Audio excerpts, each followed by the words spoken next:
Assalamualaikum warahmatullahi wabarakatuh. Selamat datang kembali di channel Adi Setiawan.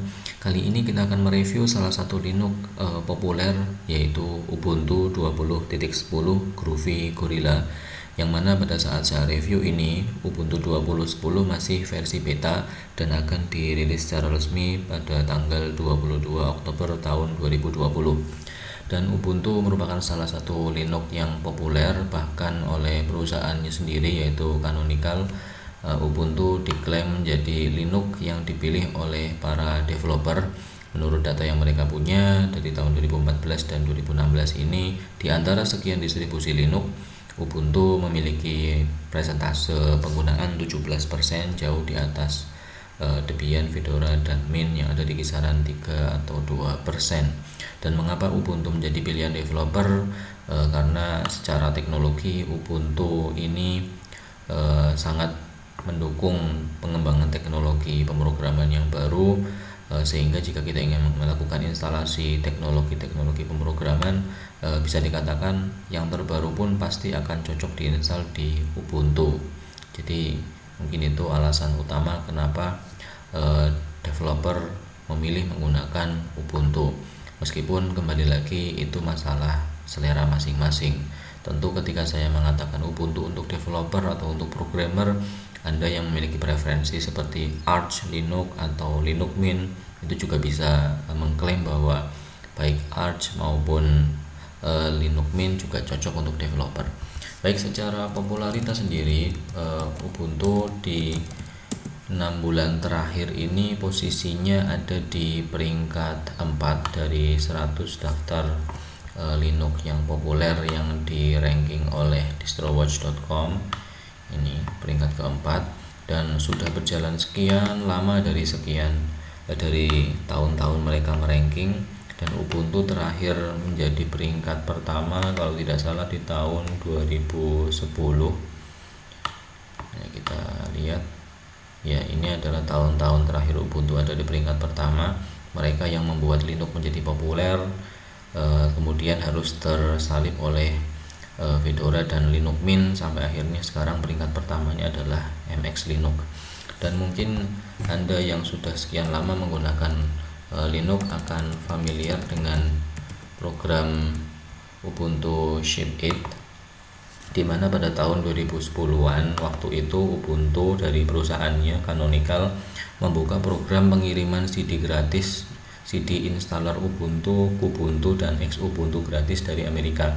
Dan waktu itu saya pun sempat melakukan request dan mendapatkan kiriman dari Ubuntu. Tentu rasanya tahun 2010 akhir mendapatkan kiriman paket dari Amerika, apalagi itu gratis, ke pelosok desa, itu suatu pengalaman yang tidak terlupakan. Tetapi program ini sudah dihentikan tahun 2011. Toh saat ini pun ketika kita ingin melakukan instalasi, kita bisa mendownloadnya dengan relatif mudah. Baik, itu untuk sejarah Ubuntu dan program yang mereka punya. Dan sekarang kita fokus ke Ubuntu 20.10 Groovy Gorilla. Yang kelihatan pertama kali di versi beta ini adalah wallpapernya. Ini wallpaper yang masih versi 20.04 Vocal Fossa. Ketika saya mendownload Ubuntu 20.10 versi beta ini, memang mereka belum mengikut sertakan gambar gorilla sebagai wallpaper, tetapi sekitar 3 hari yang lalu situs omgubuntu.co.uk sudah mengeluarkan artikel bahwa sudah ada wallpapernya, gambar gorilla pakai kacamata, dan akan diikut sertakan di versi finalnya tanggal 22 Oktober besok.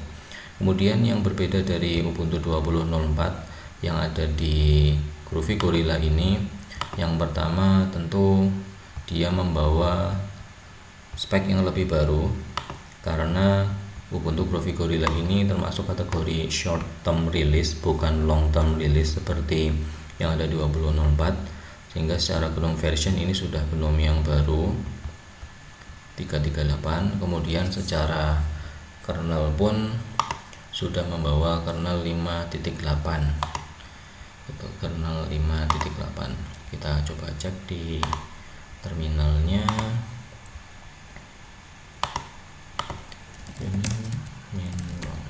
Ya, kernel 5.8.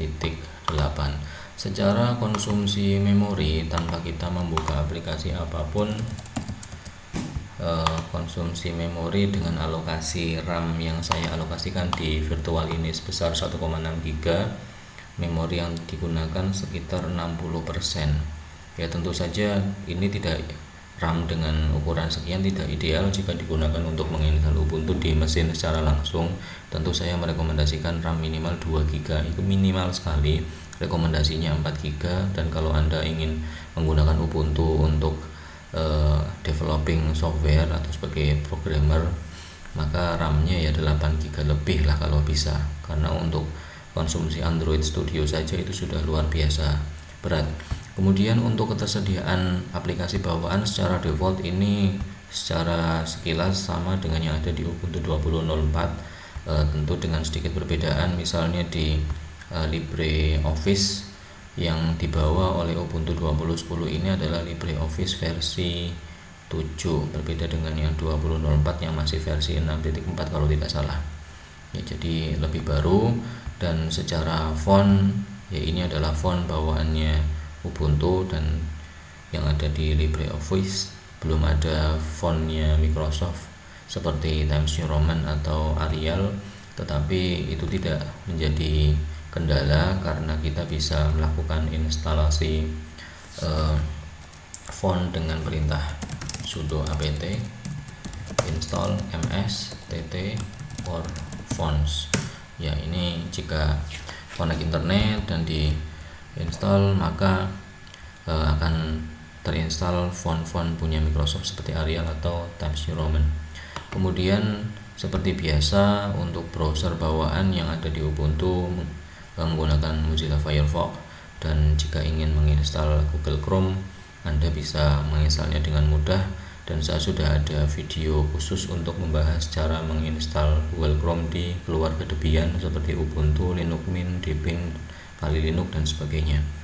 Baik, itu untuk bawaan software yang ada di Ubuntu 20.04. Dan seperti biasa secara default kita belum bisa memutar video di Ubuntu, jadi harus menginstal multimedia codec terlebih dahulu. Tapi yang seperti itu memang sudah berlangsung cukup lama, jadi tidak ada perbedaan dengan versi-versi sebelumnya.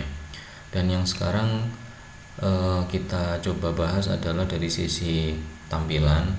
Sekarang sudah zamannya dark mode, sehingga hampir semua Linux pasti memiliki opsi untuk mengubah tampilan menjadi gelap.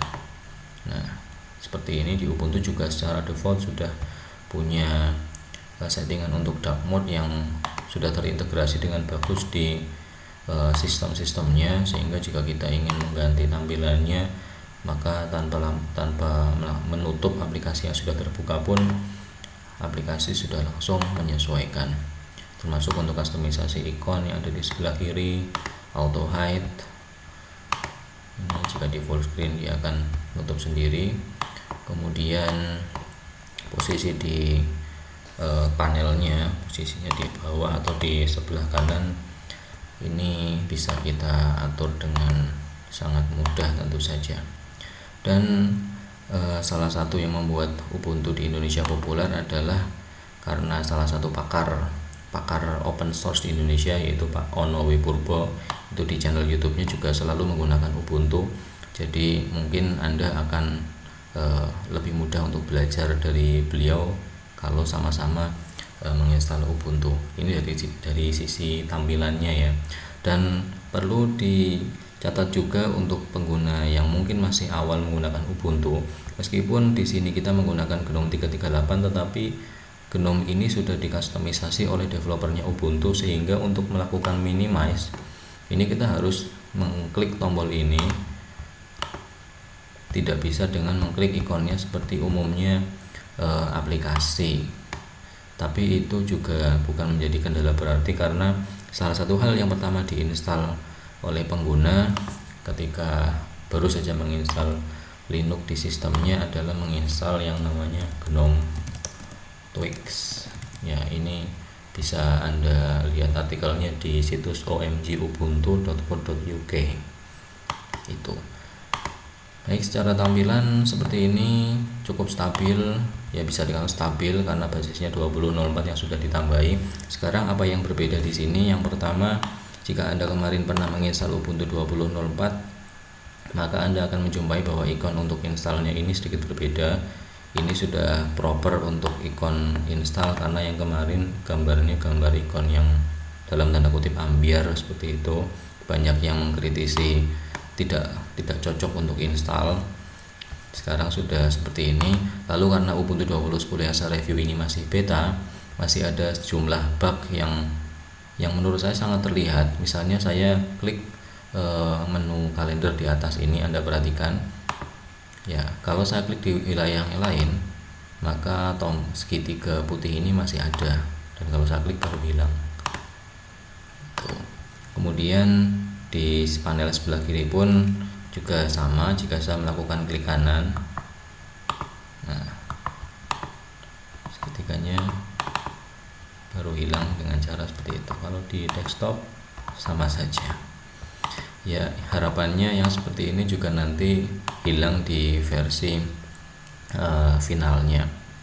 Seperti itu Ubuntu salah satu yang paling inovatif, dan untuk masalah driver tidak ada masalah saya kira di sini, karena saya menggunakan mode virtual jadi WiFi drivernya tidak terdeteksi. Tetapi untuk yang kalau sudah diinstal di laptop, tentu saja wireless drivernya tidak ada masalah, yang selama ini saya alami seperti itu.